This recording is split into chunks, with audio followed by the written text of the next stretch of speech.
ఇంతకీ ఇందులో మావోడు ఎవరంటారా? ఆ ఎర్ర చొక్కా మంకీ క్యాప్, ఆ పక్కనోడు వాడు చెడ్డీ దోస్తు. అంతా అయిపోయేసరికి 1:30 అయింది. ఇక పోయి పడుకోవాలిగా. మళ్ళీ ఆ ముచ్చట ఈ ముచ్చట వేసుకునేసరికి ఇంకొక గంట. ఈ లోపల స్వాతి అక్క ఎవరు ఎప్పుడు పడుకుంటారో నాకు తెలియదు, ఉదయం 5 గంటలకల్లా భోగి మంటలు అయితే వేయాలని ఆర్డర్ వేసింది. ఇంతకీ ఆర్డర్ వేసినా వచ్చిందా? రాలా. మనమైతే అస్సలు రాలా. ఎందుకంటే మనకున్న స్పెషాలిటీ అదిగా, మనం చెప్పిన టైంకి రాము. మనం ఎప్పుడు వస్తే అప్పుడే స్టార్ట్ చేయాలి, ఎందుకంటే మనమే కాబట్టి స్టార్ట్ చేసేది. ఇక పొద్దున్నే అందరూ చక్కగా రెడీ అయ్యి మంచి మంచి చీరలతో అందంగా అయితే వచ్చేసారు. ఇక అగ్నిదేవుడికి పసుపు, కుంకుమ, కర్పూరం అన్నీ వేసేసి కొబ్బరికాయ కొట్టేసి భోగి మంటలు అయితే స్టార్ట్ చేసేసాము.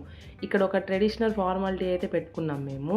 అందరం కలిసి సేమ్ బ్యాంగిల్స్ తీసుకొచ్చుకొని ఒకరికొకరు బొట్టు, కుంకుమ, గంధం పెట్టుకొని ఆ బ్యాంగిల్స్ అయితే ఒకరికొకరం వేసుకున్నాం.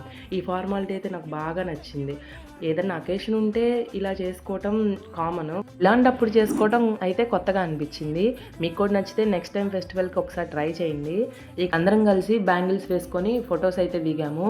ఫొటోస్కి మాత్రం బ్యాంగిల్స్ సూపర్గా కనిపించాయి, మంచి కలర్ఫుల్గా అనిపించాయి. ఇక మా భోగి పండుగ అయితే మంచి మంచి ఆట పాటలు డ్యాన్సులతో అయితే స్టార్ట్ చేసాం.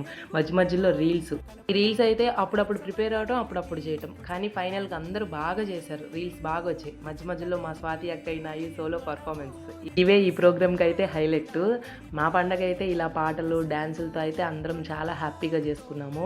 మీరు ఎలా చేసుకున్నారనేది కామెంట్ చేయండి. వీడియో నచ్చితే లైక్ చేయండి, సబ్స్క్రైబ్ చేయండి. Thank you.